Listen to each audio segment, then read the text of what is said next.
چواری شەشی ساڵی 1939 ڕوودانی جەنگی نەسیبین لە نێوان عوسمانیەکان و سوپای محەممەد عەلی پاشای میسر و سەرکەوتنی محەممەد عەلی پاشا و داگیرکردنی بەشێکی زۆر لە ویلایەتەکانی دەوڵەتی عوسمانی و کۆشتاری ئەو کەسانی کە دڵسۆز و لایەنگری عوسمانیەکان بوون و داگیرکردنی ئەستەمبوڵی پایتەختی دەوڵەتی عوسمانیش لە ئامانج و مەبەستەکانی محەممەد عەلی پاشا بوو. بەڵام لیژنەی تێکەڵاوی نێوان عوسمانی و رووسیا و بەریتانیا بڕیاری پاشەکشەی سوپاکەی پاشای میسری دەرکرد و چەند مەرجێکیشیان لەسەر سەپاند. ئەوروپا لەو کاتە لە بەرژەوەندیدا نەبوو لەوە زیاتر دەوڵەتی عوسمانی لاواز ببێت، چونکە دەبوو تەرازوی هێز لە ناوچەکەدا بمێنێتەوە و کاتێک کە خۆیان ئارەزویان هەبوو ئەوسا بیڕوخێنن و میراتەکەی دابەش بکەن.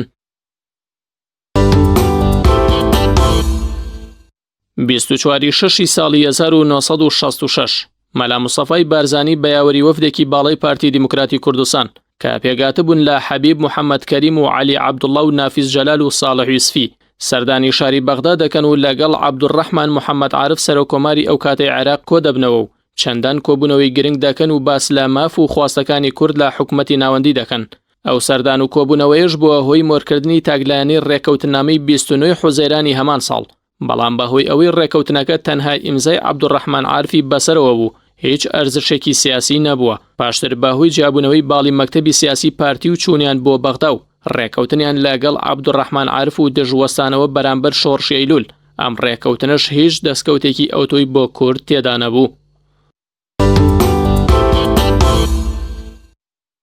24 شەشی ساڵی 2012 لیژنەی باڵای هەڵبژاردنەکانی میسر سەرکەوتنی گەورەی دکتۆر محەممەد مورسی و پارتی ئازادی و دادپەروەری ڕاگەیاند بۆ سەرۆکایەتی میسر و باوەش دکتۆر محەممەد مورسی بووە یەکەم سەرۆکۆماری هەڵبژێردراوی ئەو وڵاتە و لە ماوەیەکی کەم دەتوانی سەروەری زۆر بۆ گەلی میسر بگێڕێتەوە و لە ڕووی ئابووری و سیاسیەوە میسر بەرەو سەربەخۆی و دوور لە دەزوەردانی ئەوروپا ببات.